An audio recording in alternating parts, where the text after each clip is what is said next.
আমি সজীব ওয়াজেদ জয় বলছি। বাংলাদেশে এখন একটি বিশৃঙ্খল পরিস্থিতি চলছে। সারা দেশে আমাদের ভাঙচুর হচ্ছে, লুটপাট হচ্ছে, আমাদের শহরের বাইরে আমাদের নেতাকর্মী, আমাদের আওয়ামী লীগের নেতাকর্মীদের উপর হামলা চলছে, অনেকে হত্যা করা হয়েছে।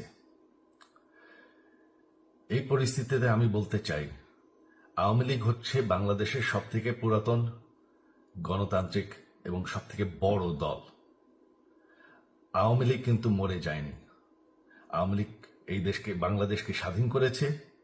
আওয়ামী লীগকে শেষ করা সম্ভব না। আমরা বলেছিলাম যে আমার পরিবার আর রাজনীতি করবে না, তবে আমাদের নেতাকর্মীর উপর যেভাবে হামলা হচ্ছে, এই পরিস্থিতিতে আমরা হাল ছেড়ে দিতে পারি না। বাংলাদেশে যদি গণতন্ত্র, নতুন বাংলাদেশ গড়ে তুলতে হয়, আওয়ামী লীগ ছাড়া সম্ভব না। আওয়ামী লীগ হচ্ছে সব থেকে বড় দল। আওয়ামী লীগ কোথাও যাবে না, আওয়ামী লীগ শেষ হয়ে যাবে না, আওয়ামী লীগকে শেষ করা সম্ভব না।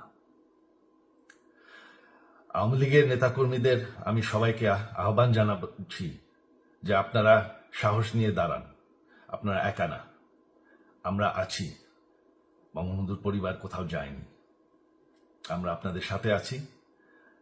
দেশকে, আমাদের নেতাকর্মীদেরকে, আওয়ামী লীগকে রক্ষা করার জন্য যা প্রয়োজন আমরা করতে প্রস্তুত।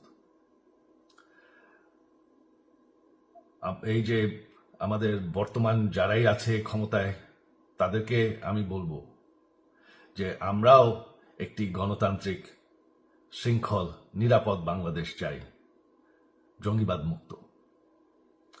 তার জন্য আমরা সবার সাথে আলোচনা করতে প্রস্তুত, শুধুমাত্র তারা যদি জঙ্গিবাদ এবং ভায়োলেন্স বাদ দেয়।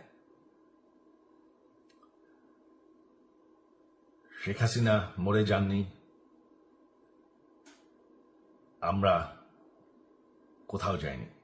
বাংলাদেশ আওয়ামী লীগ ছাড়া গণতন্ত্র, নির্বাচন সম্ভব না। এই বলে আমি আমার কথা শেষ করছি। জয় বাংলা।